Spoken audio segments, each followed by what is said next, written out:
Hello friends, आप सभी का स्वागत है home science classes with Mohini ma'am में। आज जो हमारी सीरीज़ है 125 की, पहली तो ये चीज़ बता दी कि 125 क्वेश्चन हम करने वाले हैं। दूसरी चीज़ कि अभी हम लोग क्लास एक दिन छोड़ के कर रहे हैं, इसलिए भी एक तो 25 क्वेश्चन बनाना आसान काम नहीं है। ज़्यादातर मैं फ्रेश क्वेश्चन लाती हूँ और आज तो एक भी PYQ नहीं उठाया है, आज तो टोटल।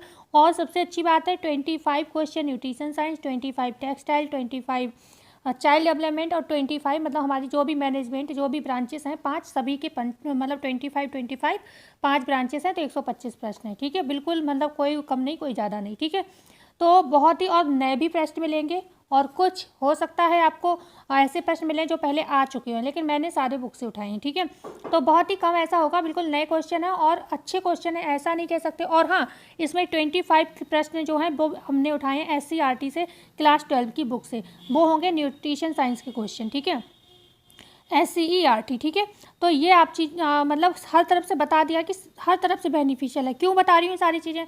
आप लोग प्रैक्टिस सेट को परेशान रहते हो। ठीक है, प्रैक्टिस सेट में आपको 125 क्वेश्चन का ही तो सेट चाहिए होता है। मैं आपको रोज़ एक दिन छोड़ के करा रही हूँ, एक दिन छोड़ के करा रही हूँ। इसका मतलब ये है कि आप समझो अभी एग्ज़ाम तक ही आपको कम से कम 20, 25, 30 प्रैक्टिस सेट हमारे ही चैनल पर मिल जाएंगे। और सबसे अच्छी बात है PYQ जो दूंगी तो भी बताऊंगी और नए क्वेश्चन भी दिखा दे रही हूँ। ठीक है, तो आपका हर तरफ से ये बेनिफिशियल है। ठीक है, तो एक बार वीडियो को सभी लोग शेयर कर दीजिए और चैनल को सब्सक्राइब कर लीजिए, क्योंकि रोज़ धुआंधार प्रैक्टिस यहाँ पर चल रही है। अभी होली का रीज़न है, इस वजह से थोड़ा मेरे पास टाइम नहीं हो पा रहा है और 125 क्वेश्चन बनाने में बहुत दिक्कत होती है, बहुत समय लगता है टाइपिंग करने में।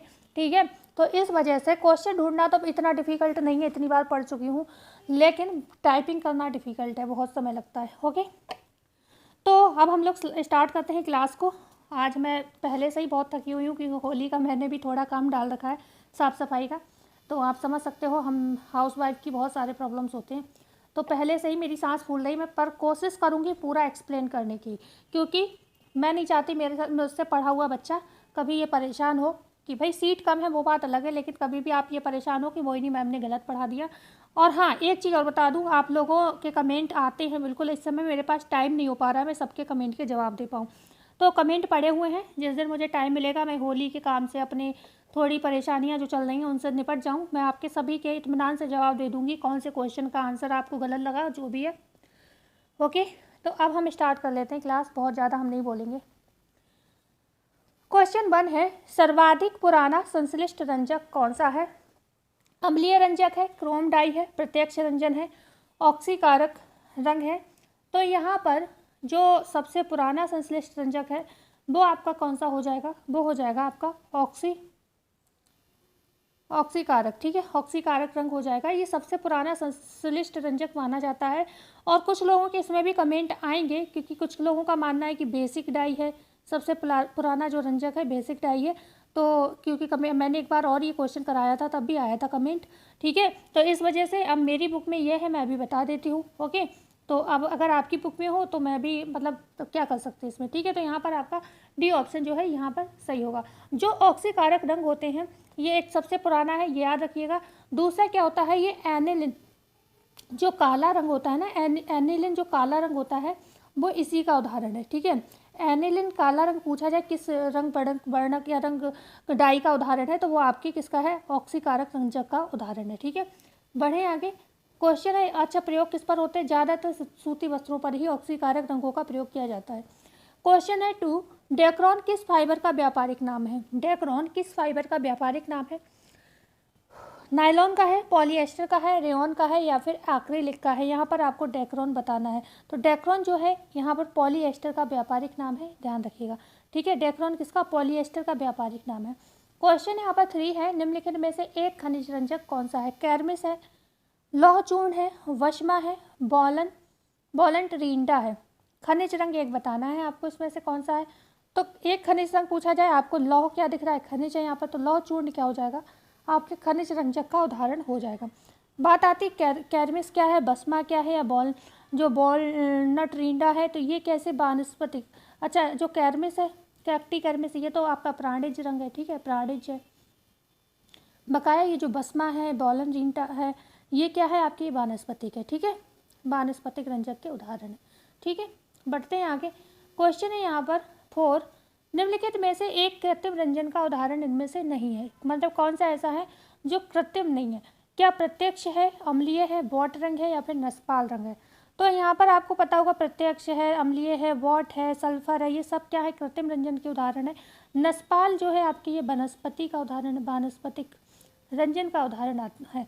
तो अभी तक हमने इतनी चर्चा की कि क्या कृत्रिम है, क्या वनस्पतिक है, तो थोड़ा सा हम छोटा सा मतलब इसको समझ लेते हैं। ठीक है, देखो जो रंग होते हैं ना, जो प्राप्ति के आधार पर अगर रंग पूछे जाए तो कितने 2 वर्गों में विभाजित किए गए हैं। 2 वर्गों में कौन कौन से? आपका एक प्राकृतिक है, ठीक है, एक प्राकृतिक है, और दूसरा हम कह सकते हैं क्या है? दूसरा आपके संश्लिष्ट रंजक हो गए, संश्लेषणात्मक जो कहे जाते हैं, संश्लेषणात्मक लिख देती हूँ, ठीक है, रंजन होते हैं। तो ये 2 तरीके के मेनली आपके पाए जाते हैं, इन्हीं को हम कृत्रिम भी कह सकते हैं। ठीक है, कृत्रिम या मैनमेड रंग जो होते हैं उनकी बात करते हैं, जो कि दूसरे प्रकार के हो गए। प्राकृतिक भी आपके 3 स्रोतों से प्राप्त होते हैं। 3 स्रोतों में आपके मतलब प्राकृतिक रंग के कितने स्रोत हैं? 3 है। एक आपका वनस्पति हो गया, ठीक है, वनस्पति में आप जानते हो आपकी मेहंदी, केसर, पलाश, पारिजात, हर श्रृंगार, बालंटरीडा, नसपाल, बशमा, हल्दी, हर्र, बहेड़, आंवला, कत्था, नील, पता नहीं कौन कौन से कलर आते हैं, जामुन भी आता है इसमें, ध्यान रखिएगा। ठीक है, और एक और आता है कीकर, कीकर भी आता है इसी में। लेकिन यहीं पर अगर हम दूसरा प्राकृतिक में हमने वनस्पति पढ़ लिया, दूसरा आपका होता है प्राणिज, इसी में प्राणिज रंजक आता है प्राकृतिक में। तो प्राणिज में क्या होता है? कैक्टी कॉकनियल, ठीक है, कैक्टी कॉकनियल आता है, कॉकनियल, तो ओके। और दूसरा कौन सा होता है? कैरमिस आता है, कैरमिस, ओके, कॉक्टी कैनियल, कॉक्टी कैकनियल और कैरमिस आता है। तीसरा बच्चा जो खनिज वाला हमने जिसको बताया था लौहचूर्ण, तीसरा प्रकार हुआ किसका? खनिज का, जो लौहचूर्ण हमने बताया था उसका उदाहरण था। तो अब आपको इतना वर्गीकरण समझ में आ गया। अच्छा, अब बात आती है, अब हम बात कर लेते हैं, हमने प्राकृतिक के 3 प्रकारों की बात लगभग कर ली। बच्चे कृत्रिम या संश्लेषणात्मक। तो संश्लेषणात्मक में कौन कौन आते हैं? प्रत्यक्ष भी आता है, अम्लीय भी आता है, वॉट भी आता है, नस्पाल हमने किसमें बताया? वनस्पति में आता है, जो कि इसका उदाहरण है, ठीक है, जो इसका आंसर था। लेकिन इसके अलावा भी आपके क्षारीय रंजक, ठीक है, क्षारीय हो गए, सल्फर हो गया, जो नहीं लिखे वो मैं लिख देती हूँ, प्रत्यक्ष भी लिखा है, ओके। और कौन सा रह गया? मॉर्डेंट आता है एक, ओके, मॉर्डेंट, और एक कौन सा हो गया? नेप्थॉल हो गया, नेप्थॉल हो गया। अच्छा, इनकी खोज किसने की थी?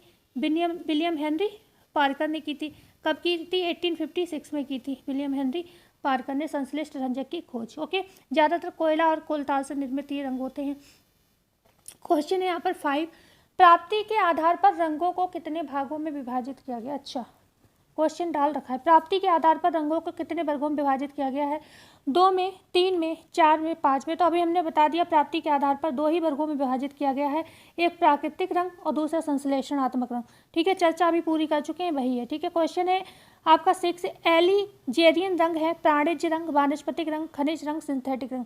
देखो कुछ लोगों के कमेंट ये आ सकते हैं कि मतलब एक अगर प्रश्न लिए गए तो ज़्यादातर एक ही टॉपिक से लिए गए। हाँ, ऐसा जरूर है, मतलब मान लो जैसे आज मैंने रंगाई का टॉपिक लिया है, तो उससे कई 6, 7, 10 प्रश्न बनाए हैं, इसके और भी बनाए हैं, बुनाई से भी बनाए हैं, टेक्सटाइल के। लेकिन चीज़ें ये है ना कि आपको मेन क्या है, आंसर पता होना चाहिए। अगर कोई आयोग आपसे पूछेगा थोड़ी ना, उसका मन होगा एक टॉपिक से 4 प्रश्न डाल दे, एक टॉपिक से 6 प्रश्न डाल दे। तो ये आपको सब याद होना चाहिए, और ये आपके लिए अच्छी बात है कि पेपरों तक अगर मैं आपको एक एक टॉपिक के 10-10 प्रश्न कराती रहूँ तो क्या है, आपके सारे टॉपिक से कलेक्शन आपके पास आ जाएगा, ठीक है ना। और वो भी बिल्कुल किताब पढ़ोगे तो बहुत छांटना पड़ेगा, बिल्कुल छटे-छटाए प्रश्न आपको यहाँ पर मिल रहे हैं, ठीक है। तो एलिजेरियन जो रंग है उसकी विषय में बात कर रहे हैं कि ये क्या है, प्राणिज रंग है, वानस्पतिक रंग है, खनिज रंग है, या फिर सिंथेटिक रंग है। तो जो एलिजेरियन रंग होता है ना, ये वनस्पतिक रंग होता है, ठीक है, वानस्पतिक से प्राप्त होता है। और ये क्या होती हैं? जड़ें होती हैं, ठीक है, जड़ें होती हैं। और ये कहाँ पाया जाता है? टर्की, जड़ें मतलब पेड़ की जड़ें होती हैं, पेड़ की जड़ों को सुखाकर क्या करते हैं, पीस लेते हैं और उससे ये रंग प्राप्त होता है। कहाँ मिलता है? ये टर्की में मिलता है। क्या नाम है? एलिजेरियन है, वानस्पतिक है। और कोई ये मत समझिएगा आउट ऑफ सिलेबस है, ये आपके टॉपिक में दिया हुआ है, ठीक है। क्वेश्चन है 7, निम्नलिखित में से वह रंग कौन सा है जो जीवन का प्रतीक तथा आकर्षक भविष्य की ओर इंगित करता है? लाल रंग हो गया, नीला रंग हो गया, पीला रंग हो गया, हरा रंग हो गया, ठीक है। तो यहाँ पर जो आपका नीला रंग है यह जीवन का प्रतीक माना जाता है तथा आकर्षक भविष्य की ओर इंगित करता है व्यक्ति को। लाल रंग जो बी ऑप्शन सही हो जाएगा। कैसा रंग होता है? ये ठंडा रंग होता है, ठीक है, नीला रंग। और किसका? पुरुष का रंग कहते हैं इसको, पुरुषों का फेवरेट कलर होता है। लाल रंग जो होता है आपके गर्म रंग का उदाहरण है और काफ़ी तीव्र होता है, मतलब कह सकते हैं उल्लास, खुशी, जीवन, शक्ति, गंभीरता, इस टाइप की जो है टर्म इनके लिए प्रयोग किया जाता है। दुल्हन के लिए सौभाग्य का प्रतीक कहा जाता है लाल रंग। ठीक है, तो बढ़ें आगे। ठीक है, अच्छा ये बताओ पीला या हरे इनमें से जर्दा किसे कहते हैं? कोई भी बताएगा? क्वेश्चन है यहाँ पर 8, विभिन्न तंतुओं की मिश्रित रंगाई क्या कहलाती है? सूत्र रंगाई, टॉप रंगाई, क्रॉस रंगाई या फिर स्टॉक रंगाई? तो विभिन्न तंतुओं की जब हम मिश्रित रंगाई कहते हैं तो उसको हम क्या कहते हैं? क्रॉस रंगाई के नाम से जानते हैं। ओके, जब हम बात कर ही रहे हैं तंतुओं की रंगाई की, तो अभी हम सभी की थोड़ी थोड़ी यहाँ पर चर्चा कर लेते हैं। ठीक है, जो स्टॉक रंगाई होती है ना, ये क्या होता है, ये आपके जो तंतु होते हैं ना, कटाई से पूर्व जो रंगाई होती है उसी को कहते हैं। ठीक है, कटाई से पूर्व की गई रंगाई को कहते हैं हम स्टॉक। ओके, यहाँ पर कटाई नहीं की जाती, पहले तंतु रंगे जाते हैं, देन कटाई की जाती है। ठीक है, इन्हीं हम स्टॉक नाम से जानते हैं। तंतु अवस्था में रंगाई करना या फिर कटाई से पूर्व तंतु की रंगाई करना, ऐसे हम आपका ऐसे मतलब ये प्रश्न पूछा जा सकता है। ठीक है, अगर बात करते हैं हम टॉप रंगाई क्या होती है? टॉप रंगाई, जो टॉप रंगाई होते हुए ये क्या होते हैं? बटे हुए जो बस्टेड वस्त्र होते हैं, बस्टेड ऊन होते हैं, सॉरी, बटे हुए बस्टेड, जो बस्टेड के लिए होते हैं ना, अच्छे ऊन होते हैं जो बस्टेड ऊन, उन पर की जाती है। ओके, तो हम कह सकते हैं इन पर क्या है? कटाई की प्रक्रिया हो चुकी होगी, तभी तो बस्टेड है ना। यहाँ पर कटाई की प्रक्रिया नहीं होती है, कंघी वगैरह हो जाता है। ठीक है, मतलब समानांतर कर लिए जाते हैं रेसे, तभी तो छोटे रेसे अलग कर दिए गए और बटे हुए जो बस्टेड रेसे का मतलब क्या हुआ? बड़े रेसे। ठीक है, तो कटाई नहीं, हम यहाँ पर बात कर सकते हैं कंघी की क्रिया, सुलझाने की क्रिया, ये सारी क्रियाएं या समानांतर करने की क्रिया यहाँ पर टॉप रंगाई में हो चुकी होती है। ठीक है ना, तो टॉप रंगाई आपको क्लियर हुई, किस पर होती है? बटे हुए बस्टेड ऊन पर ये की जाती है। ओके, और हमारा स्टॉक की बात हो गई। सूत्र रंगाई की अगर हम बात करें तो इसे सूत्र को हम लच्छी रंगाई के नाम से जानते हैं। लच्छी रंगाई जैसे कि धागे की रंगाई, लच्छी की रंगाई, धागे की रंगाई, सूत्र की रंगाई, हम इन यार्न डाइंग, हम इन नामों से इनको जानते हैं। ठीक है, धागा रंगाई, यार्न डाइंग, ठीक है, और सूत्र रंगाई, ये सारे इसके नाम हैं। मतलब कह सकते हैं इससे क्या होते हैं? हम धागे की रंगाई करते हैं। ठीक है, क्लियर हुआ। और क्रॉस रंगाई आप सभी जानते हो, जब बहुत सारे तंतुओं को हम मिश्रित करके रंगाई कर लेते हैं तो क्या होता है? इसको हम कहते हैं क्रॉस रंगाई। इसमें क्या होता है? या तो ताना रंगा जाता है क्रॉस में, ये भी ध्यान रखिएगा, या तो ताना या तो बाना। ठीक है, या तो ताना या तो बाना रंगा जाएगा, दोनों एक, क्योंकि अलग अलग कलर के रहने चाहिए, तभी तो थोड़ा मतलब शेड अच्छा बनकर आएगा, है ना। मिश्रित बुनाई हो सकती है कपड़े की, तो यहाँ पर सी ऑप्शन सही था। क्वेश्चन है 9, निम्नलिखित में से किस वस्त्र को बनाने के लिए केवल 2 हॉर्निश की आवश्यकता होती है? अब हम यहाँ से बुनाई के कुछ क्वेश्चन करेंगे। ठीक है, टेबी में, टफेटा में, होम स्पन में या फिर उपरयुक्त तो सभी में, तो हम इन सभी में, ठीक है, इन सभी में क्या करते हैं? 2 हॉर्निश की आवश्यकता होती है। अच्छा, 2 हॉर्निश की आवश्यकता किस में होती है हमें? जो सादा बुनाई होती है, ठीक है, आधार बुनाइयाँ जो होती है ना, 3 आधार बुनाइयाँ होती है ना, सादा हो गई आपकी, सैटिन हो गई, ट्विल हो गई। ठीक है, सादा, सैटिन, ट्विल, और इनको क्या होता है? हम दो हॉर्नेस की सहायता से भी इनको हम बना सकते हैं। ठीक है ना, ज़्यादा नहीं, इनमें खाली हमें 2 हॉर्नेस पर भी हम काम कर सकते हैं। तो ये 3 आधार बुनाइयों के नाम से जानी जाती हैं, जिसमें आपका टेबी हो गया, टफेटा हो गया और होम स्पन हो गया। ये सभी क्या है? 2 हॉर्नेस पर बनाई जाती हैं। ठीक है, 2 हॉर्नेस पे बनाई जा सकती हैं, और ये तीनों ही सादी बुनाई के कपड़े हैं, ये ध्यान रखिएगा। ठीक है, सादी बुनाई से ये बनाए जाते हैं। तो सादी बुनाई के ही कपड़ों के ही ये अन्य नाम है। सादी बुनाई कैसी होती है? सरल होती है, सस्ती होती है। ठीक है, सबसे सरल और सबसे सस्ती बुनाई को हम सादी बुनाई के नाम से जानते हैं। ठीक है ना, तो यहाँ पर आगे बात करते हैं क्वेश्चन नंबर 10 की। सादी बुनाई कितने प्रकार की होती है? 2 प्रकार की, 3 प्रकार की, 4 प्रकार की, 5 प्रकार की। सादी बुनाई जो होती है कितने प्रकार की होती है? तो सादी बुनाई जो आपकी होती है वो मुख्यतः 3 प्रकार की होती है। ठीक है, कौन कौन सी होती है? 3 प्रकार की होती है, जिसको हम एक कहते हैं संतुलित सादी बुनाई। ठीक है, संतुलित सादी बुनाई, सादी बुनाई, असंतुलित सादी बुनाई,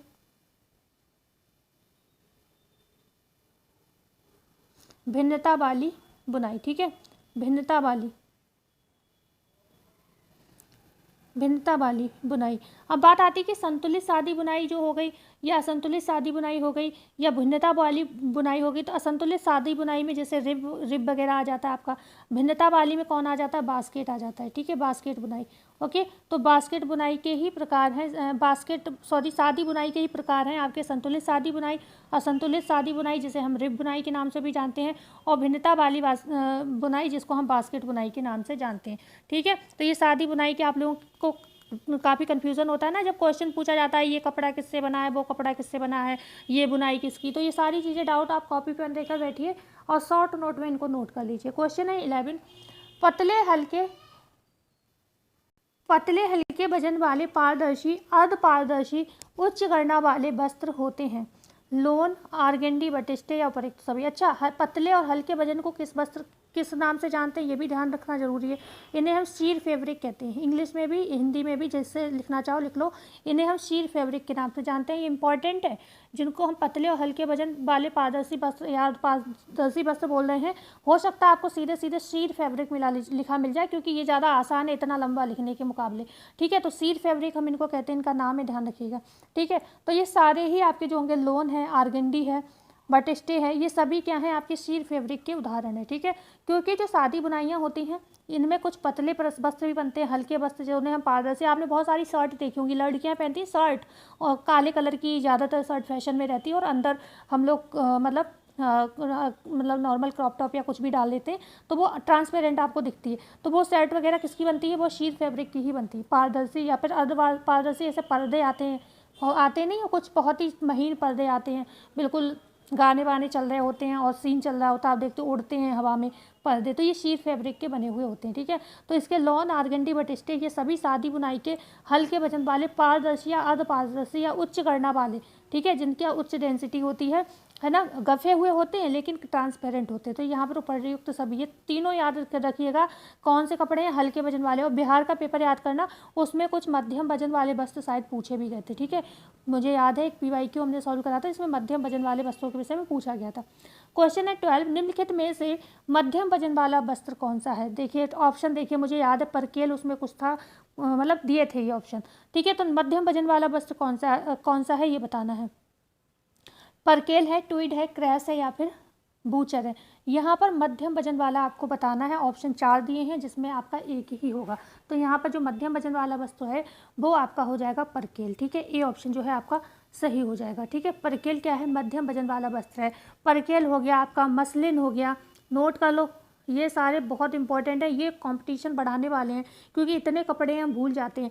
परकेल, मसलिन, जिंघम, ठीक है, जिंघम आपके चैम्बरे ये मध्यम वजन वाले वस्त्र हैं, ध्यान रखिएगा, ठीक है।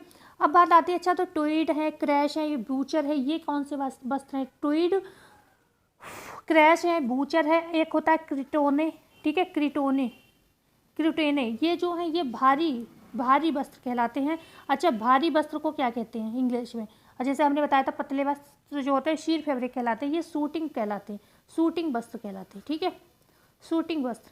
सर्वाधिक प्रयोग होने वाले वस्त्र कौन से हैं, वो मध्यम वजन वाले वस्त्र होते हैं। भाई हर कोई ट्रांसपेरेंट कपड़े नहीं पहन पाता है ना, हम लोग नहीं पहन पाते, हम ही नहीं पहन सकते, ठीक है। तो ट्रांसपेरेंट हम नहीं पहनते तो हम बहुत से लोग होंगे हमारी तरह। लेकिन जो सूटिंग वस्त्र होते हैं ये भारी वस्त्रों में आते हैं, सूटिंग वस्त्र भारी वस्त्रों में आते हैं। इनमें क्या होती है, ऐंठन कम होती है या थोड़ी सी होती है, और ज़्यादातर इनका क्या प्रयोग होता है, भराव वाले या मतलब भराव वाले सूत्रों में किया जाता है, ठीक है। तो यहाँ पे इतना क्लियर हो गया होगा, बस कपड़े याद रखो, मेन यहाँ पर कपड़े याद रखो आप। क्वेश्चन है 13, निम्नलिखित में से भराव वाली रिब का उदाहरण है। ब्रॉड क्लॉथ, पॉपलिन, टफेटा या उपर्युक्त सभी। भराव वाली रिब का उदाहरण इनमें से कौन सा है ये बताना है, ठीक है। भराव वाली से मतलब हो गया जो बाना मुखी होती है रिब, उसकी बात की जा रही है कि उसका उदाहरण इनमें से कौन सा है। तो यहाँ पर जो भराव वाली होती है, अभी तक जो हमने वस्त्र आपको बताए थे, जो हल्की बुनाई वाले, मध्यम बुनाई वाले, वजन वाले और जो मतलब शूटिंग वस्त्र थे मतलब भारी वजन वाले, वो हम बात कर रहे थे किसकी, संतुलित बुनाई वाली, जो संतुलित सादी बुनाई रिब की बात कर रहे थे, संतुलित सादी बुनाई की जो रिब होती है उसकी बात कर रहे थे, ठीक है ना। और अब ये जो प्रश्न आया है वो आया आपके असंतुलित सादी बुनाई से, ठीक है। तो ये भी डिफरेंस याद रखिएगा, जो आपकी संतुलित सादी बुनाई है उनसे हर तरीके के कपड़े बनाए जा सकते हैं। आपके शीर फैब्रिक मतलब पतले वस्त्र भी बनाए जा सकते हैं, मध्यम वजन वाले भी और भारी वजन वाले भी, ठीक है, शूटिंग वस्त्र भी बनाए जा सकते हैं। अब हमारा जो ये प्रश्न आया, ये आया असंतुलित सादी बुनाई का क्वेश्चन है ये। निम्नलिखित में से भराव वाली रिब का उदाहरण कौन सा है? तो ब्रॉड क्लॉथ, पॉपलिन, टफेटा या उपर्युक्त सभी। तो ये असंतुलित सादी बुनाई कहलाती है और ये उपर्युक्त सभी होगा। यहाँ पर मतलब जो बानामुखी रिब होती है, ठीक है, बानामुखी, जहाँ पे बाना की प्रधानता होगी, उसी को तो हम भराव वाला कहेंगे। बाने के लिए भराव वाला सूत्र कहते हैं ना। तो यहाँ जो भराव ज़्यादातर जहाँ पर बाने का प्रयोग किया जाता है वो ब्रॉड क्लॉथ, पॉपलिन और टफेटा होते हैं। तो डी ऑप्शन यहाँ पर आपका सही हो जाएगा। ठीक है, क्वेश्चन है यहाँ पर 14, दो या अधिक तानों को एक मानकर तथा दो या अधिक बानों को एक मानकर समान सेट बुना जाता है। रिब वस्त्र में, ट्विल वस्त्र में, बास्केट में या फिर निम्न में से कोई नहीं। तो ये हम किस में करते हैं? ये हम करते हैं आपके बास्केट बुनाई में। ठीक है, सी ऑप्शन यहाँ पर जो है आपका बिल्कुल सही होगा। ठीक है, ये उदाहरण किसका? बास्केट बुनाई का होता है। जो बास्केट बुनाई होती है ना, ध्यान रखिएगा, ये बहुत ज़्यादा मजबूत वस्त्रों में प्रयोग नहीं की जाती, खिंचने वाले वस्त्र होते हैं थोड़े। ठीक है, तो बास्केट बुनाई मजबूत नहीं होती, ये ध्यान रखिएगा। ओके, खिंचने वाले वस्त्र बनते हैं।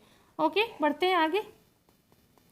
क्वेश्चन है 15, और ये जो बास्केट बुनाई थी, ये किसका उदाहरण था? भिन्नता वाली शादी बुनाई, भिन्नता वाली शादी बुनाई का उदाहरण था। ठीक है, बास्केट बुनाई डैश, मतलब बास्केट बुनाई के कौन से कपड़े हैं, कौन सा कपड़ा है ये बताना है। मॉक क्लॉथ है, मिशन क्लॉथ है, ए और बी दोनों सही है, यहाँ पर केवल ए सही है। तो यहाँ पर जो बास्केट बुनाई से कपड़े बनते हैं वो दोनों ही हैं। मॉक क्लॉथ, मिशन क्लॉथ जो है ये आपके इससे बनते हैं, और प्लस अगर बात की जाए तो ये बहुत पुराने वस्त्र हैं बास्केट बुनाई के। अगर ऐसे भी प्रश्न पूछा जाए कि बास्केट बुनाई के पुराने वस्त्र का उदाहरण कौन सा है, तो ये सभी पुराने वस्त्रों के उदाहरण है। ठीक है, पहले से बनते आ रहे हैं ये वाले वस्त्र। ठीक है, ओके, बढ़ते हैं आगे। क्वेश्चन नंबर है यहाँ पर 16, इसमें ताने का सूत्र रंगा हुआ तथा बाने का सूत्र सफ़ेद रंग का होता है कहलाती है। Mock cloth, mission cloth, Oxford वस्त्र या फिर उपर्युक्त सभी। तो ये होता है आपका ऑक्सफोर्ड वस्त्र, ये भी आपकी बास्केट बुनाई का उदाहरण है। और इसमें ध्यान रखिएगा, इसकी एक विशेषता है, क्या है? इसमें जो होता है एक सूत्र जो होता है, इसमें ताने का सूत्र रंगा हुआ तथा बाने का सूत्र सफ़ेद रंग का होता है। मतलब बाने का सूत्र सफ़ेद रंग का और ताने का सूत्र रंगा हुआ किसमें होता है? तो बास्केट बुनाई के ऑक्सफोर्ड वाली जो डिज़ाइन है उसमें किया जाता है। ठीक है, ओके, क्वेश्चन है यहाँ पर 17, एक बार सभी लोग अपने मित्रों को वीडियो को शेयर कर दें और चैनल को नए आएँ तो ज़रूर लाइक करें एंड सब्सक्राइब जरूर करें। क्वेश्चन है, क्योंकि रोज़ ही समझो एक दिन छूटेगा, अभी होली तक कुछ समस्याएं हैं इस वजह से, उसके बाद कोशिश रहेगी कि हम रोज़ प्रैक्टिस करें। क्वेश्चन है यहाँ पर 17, सबसे सादी ट्विल बुनाई में कितने हॉर्नेस की आवश्यकता होती है? 2 है, 3 है, 4 है, 5। सबसे सादी अगर ट्विल बुनाई की बात करें तो इनमें अभी हम सादी बुनाई पढ़ रहे थे जिन्हें हम 2 हॉर्नेस पर कर सकते थे, लेकिन अब हम किस पर आ गए हैं? ट्विल बुनाई पर आ गए हैं। ठीक है, ये भी एक आधार बुनाई है, हम इसे एक आधार बुनाई के अंतर्गत ही रखते हैं, लेकिन इसमें कम से कम आपको 3 हॉर्नेस की आवश्यकता होती है। ठीक है, क्लियर हुआ? क्वेश्चन है यहाँ पर 18, सबसे अधिक जटिल ट्विल बुनाई में दोहराव से पूर्व कितने पिक डाले जाते हैं? 10 पिक, 12 पिक, 15 पिक या 18 पिक। तो सबसे अधिक जो जटिल ट्विल होती है, ठीक है, जब हम उसको, जैसे एक पिक जाता है सीधे सटल गया, ठीक है, फिर जब वो वापस आता है कपड़े को बुन के, तो ये क्या कहते हैं? हम उसको दोहराव वाला पिक कहते हैं, जिसमें लगभग 18 पिक, जो सबसे जटिल होती है उसमें कम से कम 18 पिक डाले जाते हैं। तो यहाँ पर क्या, डी ऑप्शन आपका बिल्कुल सही हो जाएगा, दोहराव वाले सूत्र में। ठीक है, क्वेश्चन है यहाँ पर 19, ट्विल बुनाई को किस करके पर बुना जाता है? जैकॉर्ड पर, डॉबी पर, रिंग फ्रेम पर या फिर उपर्युक्त सभी। तो ये सादे करके की ही बुनाई है, जिसमें डॉबी आपके जो होगा डॉबी अटैचमेंट पर इसको बुना जाता है।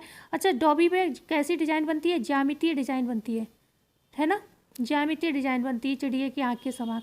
ओके, तो यहाँ पर बी ऑप्शन सही है। क्वेश्चन है यहाँ पर 20, तानामुखी ट्विल में ताने की संख्या बाने से डैश होती है? कम होती है, बराबर होती है, अधिक होती है, कह नहीं सकते। तो तानामुखी ट्विल में ताने की संख्या क्या होगी? बाने से अधिक होगी, है ना। बानामुखी में जो है, अगर पूछा जाए बानामुखी में बानों की संख्या कैसी होगी? तो ताने से अधिक होगी, क्योंकि बाना की प्रधानता होगी।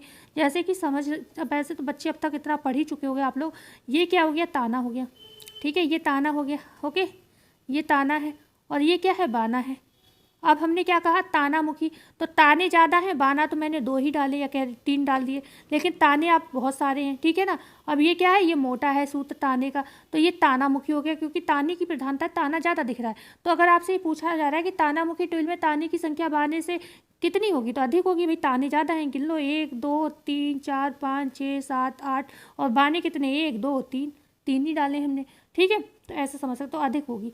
अगर बानामुखी पूछा जाएगा तो उल्टा हो जाएगा। क्वेश्चन है 21, निम्नलिखित में से 3 सॉफ्ट वाली ट्विल कौन सी कहलाती है? तानामुखी, बानामुखी, दोनों को, या फिर हम किसी को नहीं कहते। तो यहाँ पर बानामुखी जो होती है ना, बी ऑप्शन, इसे हम 3 सॉफ्ट वाली या बार फेस ट्विल के नाम से जानते हैं। ठीक है ना, क्लियर हुआ? बी ऑप्शन यहाँ पर बानामुखी जो है सही होगा। ओके, 3 सॉफ्ट वाली ट्विल के नाम से जानते हैं। वेप्ट जो फेस्ड जो ट्विल होती है उसको कहते हैं। ठीक है, वेप्ट होगा, बार नहीं होगा। क्वेश्चन है 22, निम्नलिखित में से इसे कर्व्ड ट्विल के भी कहते हैं। कर्व के समान। ठीक है, कर्व्ड। इतनी थकान हो रही है मुझे, आपको बता नहीं सकती हूँ। ठीक है, अब प्लीज़ ये कोई मत कहिएगा तो ज़रूरी था क्लास लेना, भाई मेहनत नहीं करेंगे तो कैसे आगे बढ़ेंगे। ठीक है, तो ये बेवजह के कमेंट मत करिएगा। थकान हो, कुछ भी हो, भाई मेहनत, अगर जीवन में आगे बढ़ना है तो काम तो करना पड़ेगा। ठीक है ना, तो यहाँ पर क्या है, प्रश्न आपने पढ़ लिया, इसे हम कहते हैं लहरदार ट्विल को। ठीक है, लहरदार जो होते हैं कर्व्ड ट्विल किसे कहते हैं? लहरदार को कहते हैं। अच्छा, डायमंड है, लहरदार है, ढलुआ है, और कौन कौन से होते हैं? एक नुकीला होता है। ओके, नुकीला, गुथा हुआ, ये सब किसके? ट्विल के कपड़े हैं, ध्यान रखिएगा। गुथा हुआ, ओके, इंटरलेसिंग ट्विल, ये सारे ट्विल के प्रकार हैं। क्लियर हुआ? आपको आंसर मिल गया आपका। लहरदार ट्विल को हम कर्व्ड ट्विल के नाम से जानते हैं। ओके, क्वेश्चन है यहाँ पर 23, संक्षेप में संतुलन, विश्राम या स्थिरता, ये परिभाषा किसने दी है? क्रेग बारस्की। संक्षेप में संतुलन, विश्राम या स्थिरता है, ये परिभाषा किसने दी है? क्रेग बारस्की है, ईट की है, गोल्डस्टीन बा गोल्डस्टीन क्या है? निम्न में से कोई नहीं। तो ये परिभाषा गोल्डस्टीन है, गोल्डस्टीन की है। संक्षेप में जो संतुलन है, विश्राम या स्थिरता की, विश्राम या मतलब जो संतुलन है वो विश्राम या स्थिरता है, ये परिभाषा गोल्डस्टीन की है। सी ऑप्शन सही होगा। क्वेश्चन है यहाँ पर 24, औपचारिक संतुलन होता है, शांत होता है, सौम्य होता है, स्पष्ट होता है, उपर्युक्त सभी होता है। तो ये औपचारिक संतुलन आपका डी ऑप्शन सही होगा। ये शांत भी होता है, सौम्य भी होता है और स्पष्ट भी होता है। डी ऑप्शन आपका यहाँ पर बिल्कुल सही हो जाएगा। ये जो मैं प्रश्न आपसे पूछ रही हूँ, ये सिलाई के सिद्धांत बहुत इंपॉर्टेंट है। कई बार हम लोग क्या करते हैं, बेसिक चीज़ें पढ़ते चले जाते हैं, लेकिन टेक्सटाइल में आगे जाके हम इनके सिलाइयों के सिद्धांत वगैरह पढ़ते ही नहीं। तो इस सिद्धांत से आपके प्रश्न आया। अभी संतुलन की हमने बात की। ठीक है, संतुलन हमने बताया शांत होता है, सौम्य होता है, स्पष्ट होता है, ये सारी बात की। फिर अभी हमने जो डेफिनेशन पढ़ी थी, संतुलन, विश्राम या स्थिरता है, गोल्डस्टीन की डेफिनेशन थी। तो ये सब किसके हैं? सिद्धांत की हम लोग चर्चा कर रहे हैं। मतलब मैं आपको सब कुछ कोशिश कर रही हूँ यहाँ पर प्रोवाइड कराने की। क्वेश्चन है 25, ड्राफ्ट बनाने के लिए फुटे के स्थान पर प्रयोग किसका किया जाता है? स्केल का, प्रकार का, तिकोने गुनिया का या कैंची का? तो हम ड्राफ्ट जब भी बनाते हैं तो फुटे के स्थान पर हम क्या करते हैं? तिकोनी गुनिया का प्रयोग कर लेते हैं। ठीक है, क्वेश्चन का आंसर सी ऑप्शन सही था। क्वेश्चन है 26, उपभोग का आधार डैश, उत्पादक है, विक्रेता है, क्रेता है या उपभोक्ता है? यहाँ पर उपभोग का आधार आपसे जो है पूछा जा रहा है, तो ये आपका उपभोक्ता होता है। उपभोग का आधार ध्यान रखिएगा। ठीक है ना, उत्पादक वस्तु बनाने वाला, तैयार करने वाला होता है, विक्रेता बेचने वाला होता है, और क्रेता खरीदने वाला होता है। ठीक है ना, क्रय करने वाला, और उपभोक्ता ही एक तरीके का, क्रय करने वाला ही जो क्रेता है वही कहीं ना कहीं उपभोक्ता होता है। लेकिन अब सीधा शब्द उपभोक्ता माना जाता है, तो उपभोग का आधार अगर पूछा जाए कौन है तो उपभोक्ता है। डी ऑप्शन आपका सही हो जाएगा। क्वेश्चन है 27, उपभोक्ता वह होता है जो उपभोग के यथार्थ आशय को समझकर उपभोग करता है, ये परिभाषा किसने दी है? शैक्षिक योजना समूह दिल्ली की है, प्रोफेसर मार्शल की है, मीड की है, एंजिल की है। तो उपभोक्ता कौन होता है ये बताना है आपको। उपभोक्ता वह होता है जो उपभोग के यथार्थ आशय को, मतलब जो उपभोग, जो चीज़ हमें चाहिए, जो चीज़ हम इस्तेमाल कर रहे हैं, उसका आशय क्यों कर रहे हैं? भाई ज़रूरी है तभी तो कर रहे हैं ना, सोच समझ कर रहे हैं। अगर हम ऐसा करेंगे नहीं तो वो फिजूल खर्ची हो जाएगी हमारी, है ना कहीं हमारा जो आय है वो प्रभावित होगा। तो अगर उपभोग के यथार्थ आशय को समझकर अगर हम उपभोग करते हैं तो उसी को हम उपभोक्ता कहते हैं। तो ये परिभाषा प्रोफेसर मार्शल की। ठीक है, अगर हम ऐसा नहीं करेंगे, सोच समझ की चीज़ें नहीं खरीदेंगे, तो हमारी फिजूल खर्ची होती रहेगी और हम लोग कहीं ना कहीं कर्ज में डूब जाएंगे। क्वेश्चन है 28, खाद्य पदार्थ निषेध अधिनियम कब लागू किया गया? 1954, 1955, 1956 या फिर 1957? तो यहाँ पर बात हो रही है खाद्य पदार्थ निषेध अधिनियम की, जो आपका फूड प्रोडक्टिव जो प्रोटेक्टिव एक्ट था ना आपका, जो मतलब आहार को संरक्षित करने से संबंधित, तो उसको आया तो कब था? 1954 में आया था। ठीक है, 54 में आया था। ओके, लेकिन लागू कब हुआ था? 1955 में ये लागू हुआ था। ठीक है ना, तो यहाँ पर आपका आंसर बी ऑप्शन सही हो जाएगा। और अगर डेट सहित पूछा जाए तो आप यहाँ पर लिख लोगे 1 जून, ठीक है। एक बार हम इसकी आपको फुल फॉर्म भी लिख देते हैं, prevention of food adulteration act, ठीक है, एडल्ट्रेशन एक्ट, ओके।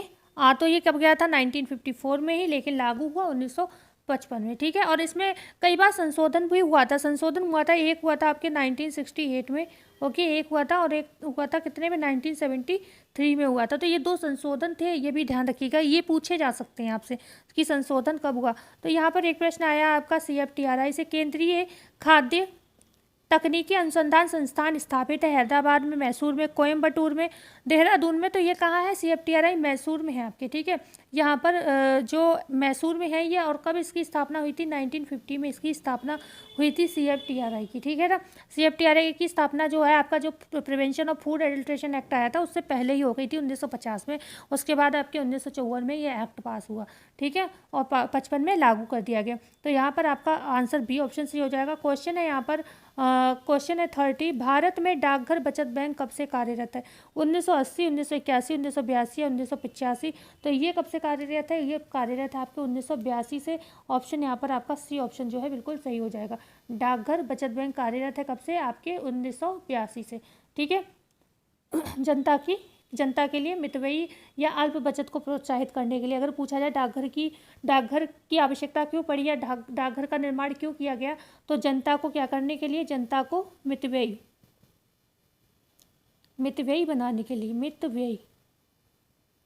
मितव्ययी बनाने के लिए, ठीक है, और उनकी बचत को प्रोत्साहित, उन्हें बचत या अल्प बचत के लिए प्रोत्साहित करने के लिए, ठीक है। तो यहाँ पर आपका हो गया सी ऑप्शन सही। क्वेश्चन है यहाँ पर 31, आजकल कार्य सरलीकरण में एकदम सही परीक्षण के लिए इलेक्ट्रॉनिक विधियों का प्रयोग किया जाता है, जिसमें वह मिनट के डैश भाग को भी नाप सकती हैं, 0.036 भाग को, 0.0006 भाग को, 0.000133 भाग को, या फिर 0.00011 और 333 भाग को। प्रश्न ध्यान से पढ़िएगा, आजकल कार्य सरलीकरण में एकदम सही परीक्षण के लिए कुछ इलेक्ट्रॉनिक विधियों का प्रयोग किया जाता है, जिसमें वह मिनट के भाग को भी माप सकती हैं। तो यहाँ पर जो आपका राइट आंसर होगा सी ऑप्शन, 0.00133 भाग, ठीक है। क्या आंसर हो गया आपका, आंसर हो गया यहाँ पर सी ऑप्शन जो है बिल्कुल सही हो गया, ठीक है।